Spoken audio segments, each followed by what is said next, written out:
Logan, welcome to the Bitcoin Source. Can we start things off by introducing yourself? Sure. Thanks, Dadu.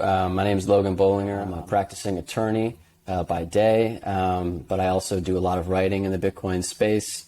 I write a newsletter called Think Bitcoin. It comes out every 2 weeks. Done some writing for Bitcoin Magazine, been on some podcasts, and I'm just kind of on this Bitcoin journey, getting deeper and deeper into the space, and just trying to do my part to contribute. 100%. Logan, we kind of go way back a little bit in the Bitcoin ecosystem, and I'm just really excited to have you on this episode. Usually the first question that I ask people that come on the Bitcoin Source is, where do they source their Bitcoin knowledge from, whether it be books, conferences, or even people in the ecosystem that might have inspired you? So could you kind of elucidate to the audience, how you kind of got started in Bitcoin and where'd you source that knowledge from? Sure. Yeah, no, that's a great question. As you know, there are so many different ways to come at Bitcoin, so many different avenues to kind of, seek an understanding of Bitcoin. For me, when I first started, I was looking for sort of more just general intros to Bitcoin and have just more sort of layman-friendly introductions to it. And I think there are some people who do that really, really well. I think Lamar Wilson does that very, very well. But I think beyond that, the farther that I got kind of into the rabbit hole, one of the podcast series that was really influential for me that kind of made a lot of things click was the Jeff Booth series on Robert Breedlove's What is Money show. It's like a 10-part series. And I read Jeff's book too as well, which I would recommend. The combination of Jeff's book and that series really distilled a lot of it and just brought a lot of ideas together that I've been thinking about with Bitcoin. So that was super influential. And now I think the way that I kind of view the sourcing of my own kind of information for Bitcoin is sort of I go to different people for different ways of approaching Bitcoin, for different aspects of Bitcoin, for different issues that Bitcoin touches. So I really Troy Cross is somebody who was big for me, kind of from a more progressive-ish angle, but mostly from a climate angle as well. Margot, who you've had on, is great. Level 39 on Twitter for the climate stuff and progressive stuff. So, but if somebody was asking me kind of what was the thing that really kind of hooked you in and drew you in, is probably the Jeff Booth series. I'm also not, I think you're, probably much more literate than me, Dadu, at some of the more technical stuff. So for me, I'm not a computer scientist. I'm not a software engineer. I don't work at a tech company or anything like that. So the technical side of Bitcoin was always a little challenging and intimidating to me to wrap my head around that side. I'm kind of a classic humanities guy, literature and philosophy and all that stuff. So I would be remiss if I didn't mention Jan Pritzker's book, Inventing Bitcoin, which is basically 100 pages. It's a pretty slender book. I actually think Swan gives it away for free now, but it's a great kind of technical introduction to Bitcoin, especially for somebody like me who doesn't have a technical background. So that was really helpful for me. Yeah, there's so many books out there. There's so much places that you can actually get Bitcoin information, which is super cool because 5 or 6 years ago, it was very difficult to kind of grasp or grab some of this Bitcoin literature that's out there. What really made me connect to you, Logan, was an article that you actually published in Bitcoin Magazine, which was from Bernie to Bitcoin. And I found it very interesting and profound because, as we all know, as millennials, we kind of got, ushered into the political system, trying to make changes, trying to kind of put our stake in for our generation on the policies that we want to see in place and how we want to better the world through government and kind of like presidential campaigns. So my second question to you is, what was the turning point in politics that led you to Bitcoin? For me, I think things started to come together on the political side, kind of probably May, June, July of 2020, I think, in sort of the wake of the response to COVID. And it kind of started with, I was, looking at obviously, the economic response and sort of the effect on the economy that COVID was having, the government's response to that. And then it was very bizarre to me to watch the stock market sort of just march upwards pretty swiftly, despite all of the unknowns. And, we were still in modified versions of lockdowns across the country, and economic activity was being just radically kind of curtailed. And that just didn't make a lot of sense to me. And so I kind of started digging a little deeper into why that was. And so that's kind of the only people who were really talking about that, it seemed like to me at the time, were Bitcoiners. And so I started kind of doing a deep dive into monetary policy and stuff like that. And I kind of had a few epiphanies about, where some of the problems that politicians are seeking to solve, especially kind of on the left, sort of the location of the source of those problems. And, I started thinking a lot about, well, okay, I think most people would agree that something is wrong, something is kind of amiss in our current system. It doesn't really seem sustainable. And, both sides of the political aisle are kind of trying to diagnose the problem. So I guess, being charitable, I'll say they're trying to diagnose the problem and address it effectively. But I think, in my opinion, I think neither side is accurately locating the source of the problem. But it was through Bitcoin for me that's kind of how I came to that conclusion. And when I wrote that article from Burning to Bitcoin, I think I mentioned in the piece, I still have a great deal of respect for, somebody like Bernie Sanders.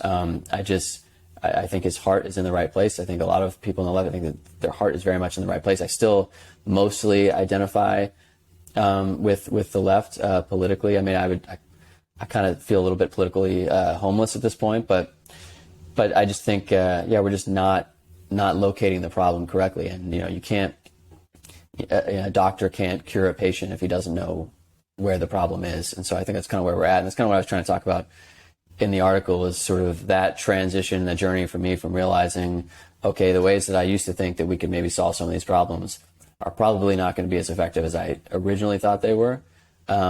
But maybe Bitcoin provides a new way to approach some of those problems that might be more effective. Yeah, and I think that like 2020, 2019 campaign run was just really interesting for just not only millennials or people from our generation, but just America as a whole. And I think that we kind of saw some of the chinks in the armor of most of our politicians, at least for our generation. And I think that Bitcoin is kind of like that silent protest. It's kind of in a place where the voting system doesn't really matter, because you have finite scarcity, you have an algorithm, you have a protocol that's just kind of running on its own. It doesn't have any fears of being, manipulated or coerced into, getting, votes put in or votes taken out.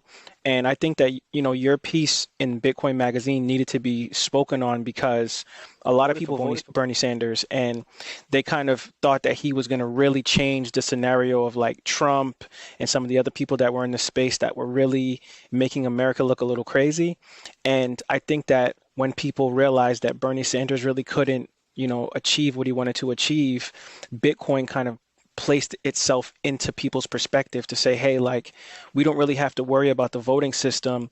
We can kind of buy into this digital asset that we know over the long term is going to actually change our political views, help us with policy, and ultimately change the world. Yeah, no, I think that's really well said. Yeah, it's kind of this way of silently, without, you're kind of you're taking a little bit off the plate of policymakers. You're disempowering them, at least with respect to the money, in a way that I think is important. And, it was really disheartening for me as somebody who was a Bernie Sanders supporter, seeing kind of that campaign, seeing everybody, sort of all the establishment figures kind of falling in line behind the establishment candidate. And then we kind of just get the same old thing that we've kind of always had. And so one of the more interesting things for me that I've kind of been writing about lately is the ways in which Bitcoin potentially offers a way for us to break through some of this partisan logjam, where we're kind of all very obsessed with our, partisan identities and these sort of very ossified frameworks of thinking, this two-party system, which I understand it's a little bit cliche to kind of, bemoan the two-party system, but I think we're sort of reaching a point where we can't really, I personally struggle to sort of see how we're going to solve some of the really big important problems that I think we need to solve if we're constrained by these like very rigid partisan identities and partisan platforms. And so I'm hopeful that Bitcoin allows us to transcend some of that. And I think Bitcoin does a good job of revealing some of the inconsistencies and some of the incoherence, frankly, of some of these, of kind of the sort of rubric of policies that each party adheres to. Yeah, I couldn't have said it better. And this next question kind of is like a soft spot for me because as you know, I'm a writer, you're a writer, and I'm really big into people's Substacks and kind of like how they express themselves through literature on their perspective of Bitcoin. So, I want to talk about Think Bitcoin, which is your newsletter. And with newsletters, with Substacks, at least for me being a writer, I think that we utilize those to kind of like orange pill our audience, orange pill our peers, our relatives, our loved ones. So, did the Think Bitcoin News Weekly, article series, did that help to change the perspective for your wife or your family or loved ones about Bitcoin? That's a good question. I So with respect to that part of the question, so I've been working on my parents. I don't know if you've had any success with yours, but I'm very much working on my mom and my dad through Think Bitcoin. I'm trying to kind of get them on board. Not a ton of success yet. It's we're getting there. We're making some slow progress. With respect to my wife, she's sort of been on the journey with me for most of the way. The rabbit hole. I mean, I was kind of the first one to go down the rabbit hole, and it was kind of there came a moment where I was kind of sheepishly saying, hey, I've been learning about this thing and spending a lot of time, and I like kind of just we need to talk about it, and so we did. But she's been, my wife is very much a Bitcoiner, certainly at heart, and so you can imagine we talk about it pretty much all the time. She's kind of like my first person I bounce ideas off of when I get something in my head that I want to write about, and I'll kind of get her perspective on it and tell her, like, you tell me if you think this is crazy or silly, or if it doesn't make any sense. And we kind of, she helps me a lot. It's definitely been helpful with friends. So I think I've orange pilled some friends for sure. But yeah, I find writing, I'd be interested to hear your take on this as well. I find sometimes I'll start thinking I'm going to write about one thing, and then in the process of writing, I kind of, realize, that I actually have something else that I want to say, something else kind of manifests itself. And it's almost a way of clarifying my own thinking by writing, and usually I end up with something that's a little bit different and sometimes, at least I hope, more interesting than maybe where I started. But I'm interested to hear what you think about that. If writing for you, if you feel it's kind of a process of clarifying your thought as well. In respects to your wife and to your family and friends, my fiance, she's kind of like, I've orange pilled her as well.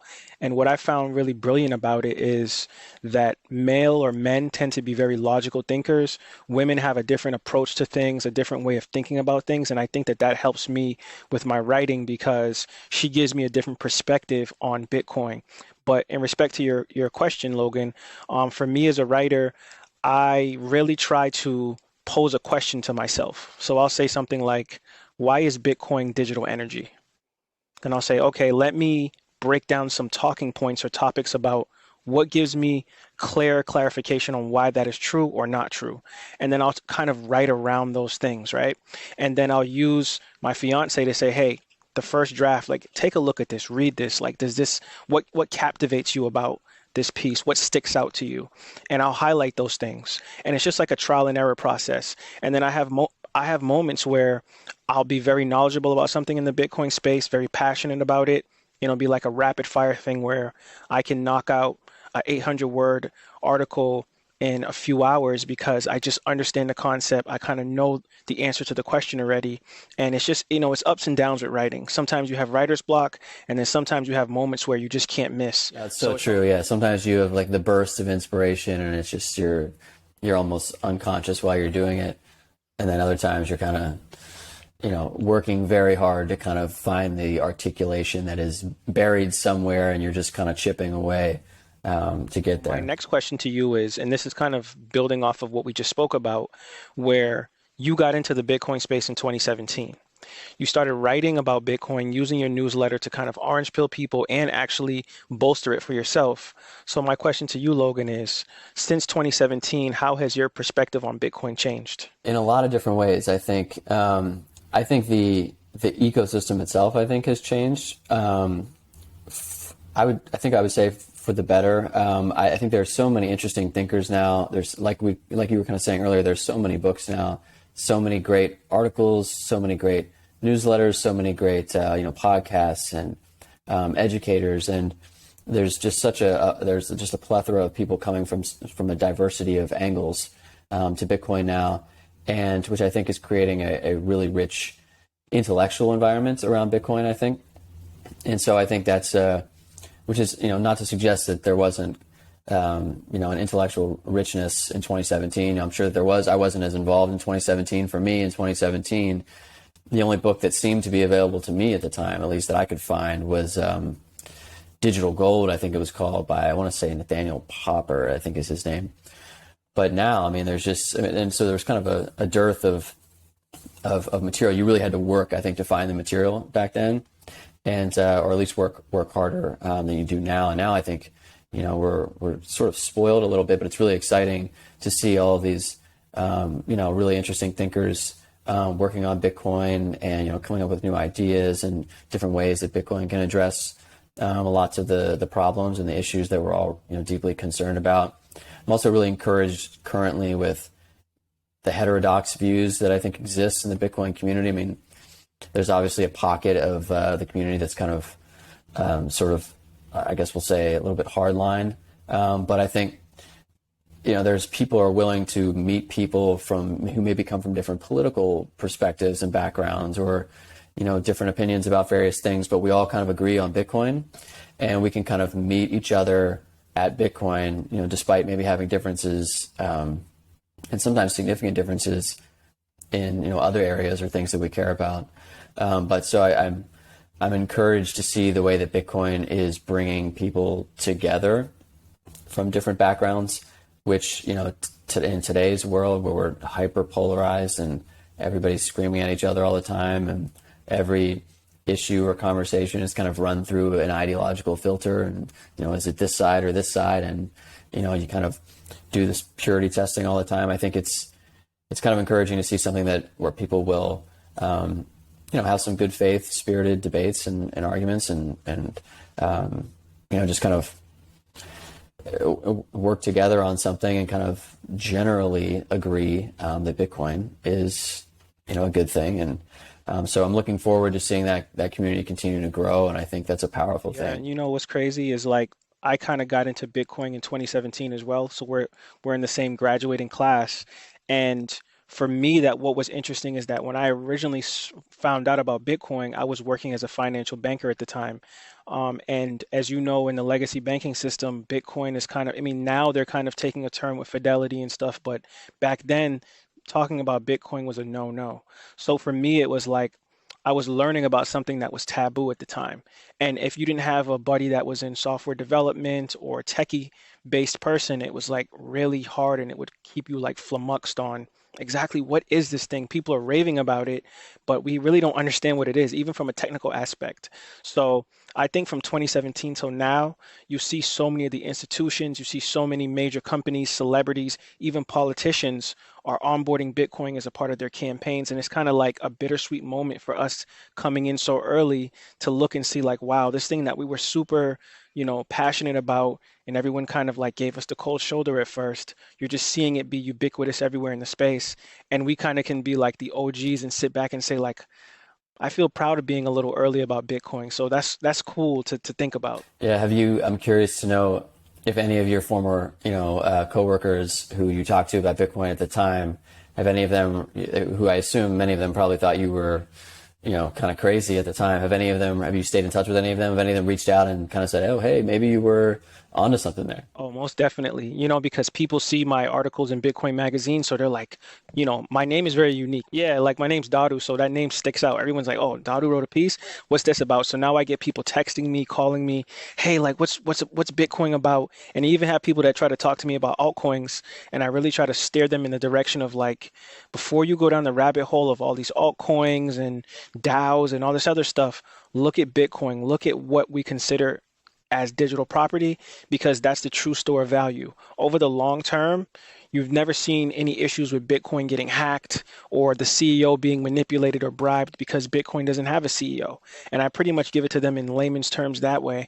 And it's just funny to see like the people that were kind of like pushing FUD or making it seem like, this was a fly by night technology, kind of circle back and like ask questions very subtly. Like I'll get a DM on Twitter or someone will retweet an article that I put out and I'll like look at the person. I'm like, oh, I remember that person was saying that this would never make it this far. So it's kind of like for me being a writer, it's like I'm just doing my job of, kind of pushing out that information to the world. And if people gravitate to it, great. If they don't, they have to, get it at the price that they deserve later down the road.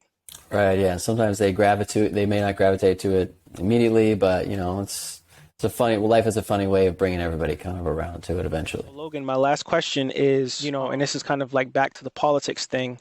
What principles and ideas will you look for in future politicians that use Bitcoin as a fulcrum for their future campaigns? And this is kind of an evolution for me because if you would ask me 3 years ago, I would have given you a different answer. But right now, I think for me, the biggest, what I want to see in politicians, especially those who are looking to to leverage Bitcoin or to be involved in Bitcoin or push Bitcoin forward, is I want to see folks who are willing to not be so tied to kind of their sort of partisan commitments. I want people who are willing to sort of look at things and not kind of first run it through the party filter and just kind of try to objectively see it and be open-minded to it. Because, like we've said, I mean, I think that's one of the most interesting things about Bitcoin. So I'm looking for people who are willing to consider this new exciting technology, consider all of the implications of it, the societal implications of it, the different ways that it could, improve the world, improve the country, the ways that it could help us address major issues that we all care about. And I want politicians who will listen to deep thinkers in the space, people who are trying to engage them and say, hey, listen, I know that maybe at first blush, this probably, looks like, I mean, at first blush, it might look a little scammy. It might look a little like, what the hell is this thing? For somebody who's a 75-year-old senator, it just kind of looks like weird, magical internet money that doesn't make any sense. So I'm looking for people who are willing to engage with the community and people who are willing to hold some kind of heterodox thoughts in their mind and sort of, I'm really just, these days I'm very much interested in, trying to nudge people away from kind of this idea that we have to, that it's all or nothing, for whatever party you belong to, that you either believe every single thing that they are telling you that you should think, or else you're kind of excommunicated. And I'm really trying to sort of, push for a world and nudge people towards, maybe it's okay to say, oh, I agree with a part of what you're saying, party A or B, and I disagree with some of it, and maybe there's something like Bitcoin where it's kind of it could be both, could be neither. I mean, certainly doesn't belong to either party. So I guess just kind of a long way of saying I'm looking for people who are open-minded about innovation, people willing to listen, and people who are willing to make their own decisions that aren't sort of dictated by what their party is, what their line is. Yeah, and Logan, I kind of want to build on that question too, and I want to hear your thoughts on this. So earlier, before this last political run, we had senators or politicians or people trying to run for the Senate, like Andrew Yang, for example, who was one of the first people, in my opinion, that I heard really talking about cryptocurrency, talking about Bitcoin on a large scale as part of their campaign kind of like model. And when I heard him on the Breakfast Club talking about it, I already knew a little bit about Bitcoin, and he was kind of like pushing the narrative of UBI, Universal Basic Income, as a way to be inclusive and to kind of capture people that have been left out traditionally from the voting system, from generational wealth. And I just found that a little concerning for me personally because it just screams centralization to me. But my question to you is that how will you feel when you see more politicians coming in kind of talking about Bitcoin or even using it as a part of their campaign? It's kind of like weird because most Bitcoiners are very big on decentralization and having control and self-sovereignty. And when you talk about politics, most people realize that, there's always like tricks and things going on in politics that they kind of want your vote. And then when they get into the office, do they do the things that they say they're going to do? And when you're dealing with Bitcoin, you don't have to worry about that because, TikTok, the next block, every 10 minutes, you have a new block. There's no vacillation there. So I want to hear your thoughts on that. I remember when Beto O'Rourke was running for president, and a video surfaced of him like at one of his like bands in high school or something, singing. It was a song by The Clash, who one of my favorite bands. Some punk rock musician was asked a question about, oh, what do you think about Beto O'Rourke, playing this song by this punk band, and he said, well, there's really nothing less punk rock than running for president. So I'm not really into it. And which, you made me think of that because yes, like in a way, Bitcoin we're trying to separate the state from money. So it's kind of weird when you have the representatives of the state kind of, if we get to a point where they start talking about Bitcoin and wanting to advance Bitcoin, I think kind of like on the surface, it's kind of a little weird. I don't think people who were involved 10 years ago necessarily thought that we would reach this point where we would be talking about this. I think the beauty, I think it's certain that, we're going to have some politicians who will use Bitcoin, who will name drop Bitcoin just to get votes, just to sort of, rouse the cyber hornets to their support, raise money and publicity. And it'll be a really trendy, cool, sexy thing to talk about and align yourself with. But, I'm hopeful that we'll also get some folks who are really, sincerely interested in the technology and what it can do. But I think we'll get a mixed bag. I think that's normal. On the campaign trail, you get people talk about all kinds of stuff, and then, real life happens when you get in office, and it's different. But, the nice thing about Bitcoin is, it's not like, like you said, it's TikTok next block. No matter what the politicians do, anything that advances Bitcoin farther, is kind of like the cat just gets further and further out of the bag, and and it's just ultimately good for Bitcoin. The more that it advances, the more. It's already impossible kind of to stop, but it's just sort of accelerating that process. So I'm not too worried about it. I'm sure there'll be some really annoying kind of publicity stunts that we'll all just kind of roll our eyes at. But Andrew Yang is somebody who interests me. So I'm curious to see, he has some opinions about the two-party system that I personally agree with. And so that's somebody I'm following. I'm interested. I also think there's some interesting ways to do UBI with Bitcoin that would be, I would just be interested to see those things proposed in that way. And just put that on the table for discussion and maybe shift the Overton window of kind of, what we think Bitcoin can do or what we think UBI could look like, because I think different policies, once you introduce Bitcoin, I think you really open up kind of a box of new angles of looking at different policies that, we might find something very effective or interesting in there. So I'm looking forward to it. Yeah, I agree. I agree with like everything you said. Even Andrew Yang, like I'm not trying to give him a hard time, but just from what I initially heard him talk about, I wasn't really super thrilled about it. But if there's a way to like incorporate the Lightning Network or something, that might work. Yeah, and I feel like he's somebody who, he's at least technically literate. He could. Yeah. Who knows? He could at least put it in the conversation and move us, hopefully move us forward a little bit. Yeah, who knows? I'm curious to see. Yeah. Logan, this Bitcoin conversation was super insightful. I really enjoyed it. Could you give the audience, your social media handles or whatever else you have going on in the future so people can know about it? Yeah, sure. Thanks, Dadu. Yeah, this has been a lot of fun. So folks who want to find me, want to read my writing, I write a newsletter. It's called Think Bitcoin. It's at thinkbitcoin.substack.com. It's totally free. So go check that out and subscribe. It comes out usually every 2 weeks. I'm also on Twitter, relatively active there. My handle is at the Y of Phi. That's the WHY of FI. So pretty active there. And yeah, reach out. DM's always open. Yeah. Once again, Logan, thank you for taking time out to speak on the Bitcoin Source. Have a good one. Thanks, Dadu. Appreciate it.